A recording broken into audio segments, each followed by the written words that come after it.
하이솜입니다. 들으셨습니까? 아프리카의 나이지리아에서 한국 사람이 아닌 나이지리아 사람들이 한국어로 영화를 제작했다는 놀라운 소식 말입니다. 그런데 이런 흥미로운 이야기들은 전 세계적으로 벌어지고 있는데요.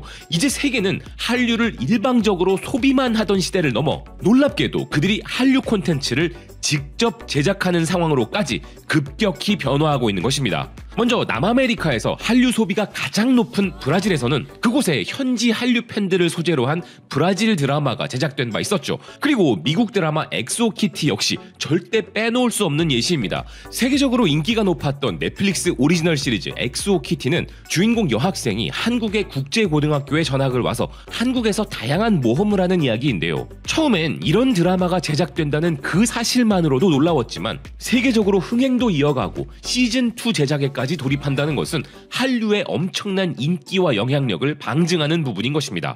그런데 이제 나이지리아에서는 이런 수준을 넘어서서 한국 사람들도 아니고 나이지리아 사람들이 극중 대화를 한국어로 하고 한국 드라마들의 주요 포인트들을 잡아내 영화로 제작하는 놀라운 일이 벌어졌는데요. 몇 장면만 잠시 보여드리겠습니다. 남자친구 빨리 가자. 거기 앉아. 여기 앉아.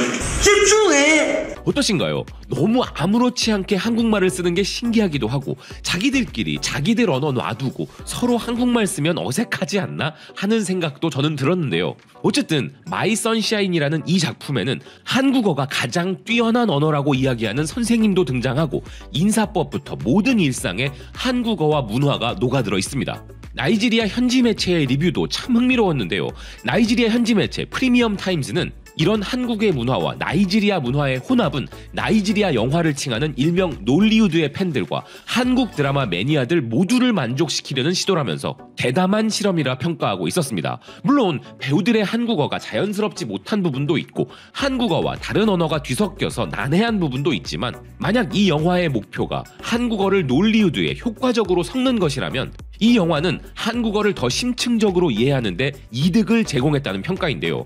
배우들이 한국어를 좀 더 잘했으면 좋았겠다는 평가가 참 재미있죠.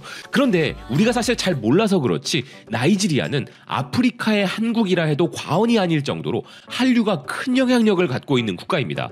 나이지리아는 청년층이 많고 인구도 2억 명이 넘으며 아프리카 최대 경제국이자 놀리우드라는 그들의 영화 산업은 할리우드, 발리우드와 함께 세계 3대 규모의 산업을 갖추고 있는데요. 놀리우드는 한 해에 무려 2,500편의 영화와 드라마를 제작하는 곳으로서 나이지리아는 경제적으로나 문화적으로 엄청난 영향력을 갖고 있는 국가입니다. 그런데 이런 나이지리아가 독보적인 한류 사랑 국가인 것인데요. 그것이 바로 그들의 영화에 한국어를 사용하는 상황으로 이어진 것입니다. 나이지리아 현지 매체 데이브레이크는 나이지리아의 한류 사랑에 대한 기사를 내놓았는데요. 그 내용은 다른 국가들에서 나오는 평가들과는 차원이 다른 놀라움을 주고 있었습니다. 한류의 매혹적인 물결이 나이지리아를 덮쳤다는 이 매체는 활기차고 역동적인 문화를 가진 나이지리아는 역사적으로 다양한 영향을 받아왔지만 최근 들어 한류는 나이지리아의 강력한 힘으로 자리잡아 다양한 연령대로부터 관심을 받고 있다 이야기했는데요. K-드라마의 정교한 스토리텔링, K-팝의 중독성 있는 리듬, 그리고 뛰어난 시각적 매력으로 유명한 세계적인 한국 영화들은 이제 나이지리아 문화의 중요한 부분으로 확고하게 자리매김했다는 것입니다. 또한 한류가 나이지리아에 미치는 중요한 영향 중 하나는 감정적으로 공감되는 서사와 좋은 캐릭터, 독특한 스토리텔링이라는 기사는 이러한 이유들로 인해 심지어 나이지리아인들은 한국의 언어는 물론 전통과 관습을 배우고 있을 뿐만 아니라 한국 드라마 속 내용들을 자신들의 삶과 연결하며 공통점을 찾고 있다 이야기했는데요. 그래서 한류는 나이지리아 사람들에게 엔터테인먼트를 넘어 문화적 이해와 감상의 촉매가 되었고 한류를 통해 나이지리아인들은 한국과 관계를 맺고 문화를 초월한 우정을 키우며 고정관념을 깨고 있다는 것입니다. 그래서 이런 한국 문화에 대한 나이지리아인들의 사랑은 지리적 거리와 문화적 차이를 초월한 글로벌 커뮤니티 의식을 만들어냈다고 하는데요. 그래서 이렇게 많은 나이지리아 사람들의 마음과 정신에 각인된 한류는 그들이 다양성을 찬양하게 하고 그들에게 세계적 이해를 촉진시켜 주었음은 물론 문화적 결합을 엮어내고 국가 간의 연결을 강화했다는 것입니다. 나이지리아의 한류 사랑 정말 놀랍지 않으십니까? 우리와 그렇게 멀리 떨어져 있고 문화적으로는 너무나 생소한 나라의 사람들이 우리와 그렇게 가까이 연결되어 있다고 스스로 생각하고 있다니 말입니다. 나이지리아 역시도 새로운 한국 드라마나 영화가 등장하면 곧바로 그들의 탑 10에 올려버리는 국가 중 하나인데요. 지금 이 순간에도 나이지리아의 넷플릭스에 들어가 보면 우리 영화 전란이 공개 즉시 2위에 올라있는 상태이고 한국 드라마들도 탑 10에 자리 잡고 있습니다. 아프리카 대륙의 맹주국 나이지리아가 한국을 이렇게 열렬히 사랑한다는 것은 아프리카 전체에서 대한민국의 소프트 파워가 강화됨을 의미하죠.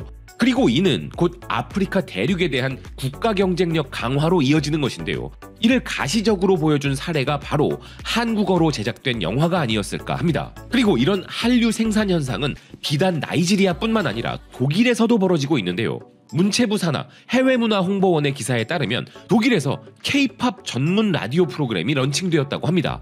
독일 공공네트워크 RBB의 음악방송국 라디오 프리츠는 매주 월요일 K-팝과 신인 K-팝 가수 그리고 K-드라마를 소개하는 베스트 뮤직 K-팝이라는 프로그램을 시작했다는 것인데요. 진행을 맡은 저스틴 팀펜은 K-팝 전문가이자 열렬한 팬이라는 것입니다. 그런데 사실 독일 이전에 미국의 몇몇 라디오 채널에서 K-팝을 전문으로 방송하는 프로그램들을 이미 시작했는데요. 이런 시도들이 전 세계적으로 계속 늘어난다는 것은 그만큼 K-팝이란 장르가 세계 주류 음악으로 발전한 것을 여실히 보여주는 부분일 것입니다. 그런데 멕시코에서는 더 신기한 일도 벌어졌는데요. 멕시코의 전직 기자이자 슈퍼주니어 팬이라는 루세로 산티아고는 한국 문화에 대한 블로그를 시작했는데 이제 그것이 월간 방문자가 무려 50만 명인 사이트로 발전했다는 것입니다. 그녀는 현재 서울에 거주하면서 K매거진이라는 스페인어 매체를 운영하고 있고 그녀는 원래 멕시코를 위한 한류 사이트를 만들고 싶었지만 전 세계 사람들이 자신의 사이트를 방문하고 있음을 알게 된 후에는 라틴 아메리카 1위 사이트로 만들기로 결정했으며 최종 목표는 세계 1위 한류 사이트를 만드는 것이라 이야기했습니다. 다른 나라 기자가 한류에 빠져 한류 매체를 만들고 스페인어권 전체에 영향을 미치는 콘텐츠를 2차 생산한다는 것은 정말 놀라운 일입니다. 특히나 외국의 저널리스트 출신이 이런 매체를 운영한다는 것은 정말 놀라운데요. 그리고 캄보디아의 인기 많은 공주님도 K-팝 스타를 꿈꾸고 있다는 신기한 소식도 있습니다. 영국 매체 내셔널 월드와 싱가포르 매체 머스트 쉐어 뉴스는 12세의 캄보디아 공주가 K-팝 아이돌 연습생이 되기 위해 한국으로 향한다는 소문이 있다 전하고 있는데요. 캄보디아 왕실의 일원이자 노로돔 시하모니 국왕의 조카딸이며 K-팝의 노래와 안무를 좋아하여 스스로를 K-팝 전도사라고 여긴다는 제나 노로돔 공주는 캄보디아 국민들로부터 열렬한 사랑을 받고 있는 인물인데 그런 그녀가 한국에 가고 싶다고 말했고 한국의 엔터테인먼트 업체가 진행한 행사에 참석했다는 것입니다. 그러면서 이 매체들은 이미 베트남과 태국 출신의 K-팝 스타들이 많이 있으니 캄보디아 출신의 K-팝 스타가 탄생하는 것은 시간 문제일 뿐이라면서 그녀가 만약 K-팝 아이돌로 데뷔를 하게 된다면 정말 놀라운 일이 될 것이라 이야기했는데요. 그런데 이런 일이 캄보디아에서만 벌어지고 있겠습니까? 요즘은 우리 K-팝 그룹 멤버가 되기 위해 전 세계 모든 대륙의 재능들이 한국으로 몰려오고 있죠. 그런데 이렇게 한 나라의 공주도 K-팝 스타를 꿈꾼다는 것만큼이나 흥미로운 소식은 한국 드라마를 대규모로 리메이크하여 수출로 대박을 내는 국가가 있다는 것인데요. 그 국가는 바로 튀르키예입니다.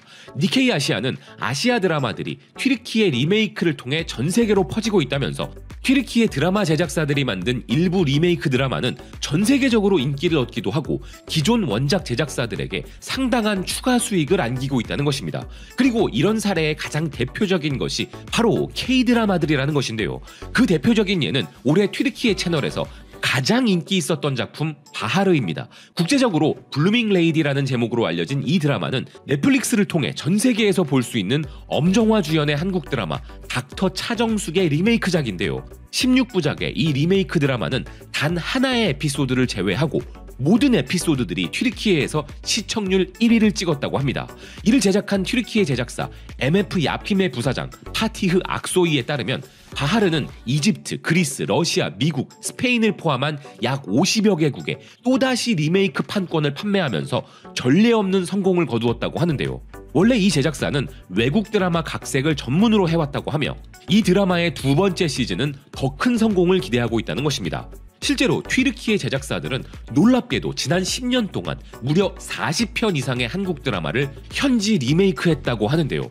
튀르키예 드라마 수출업체인 글로벌 에이전시의 CEO 이제트 핀토는 한국 드라마 리메이크의 성공 확률이 높은 이유에 대해 이렇게 말했습니다. 한국과 튀르키예는 가족과 사회적 가치가 유사하기 때문에 각색이 성공할 수 있었다. 한국 드라마는 가족 간의 관계와 빈부격차, 계층 간 갈등, 등장인물의 감정에 초점을 맞추고 튀르키예 드라마처럼 성적 내용보다는 낭만주의를 강조한다. 한국 드라마를 리메이크하면 튀르키예 사람들이 이질감 없이 받아들인다. 튀르키예 리메이크 버전 K-드라마의 파급력은 생각보다 대단한데요. 프랑스의 TV 데이터 회사인 글랜스 미디어메트리에 따르면 2022년 9월부터 2023년 8월까지 튀르키예는 미국과 영국에 이어 세계에서 가장 많은 드라마를 수출한 국가였기 때문입니다.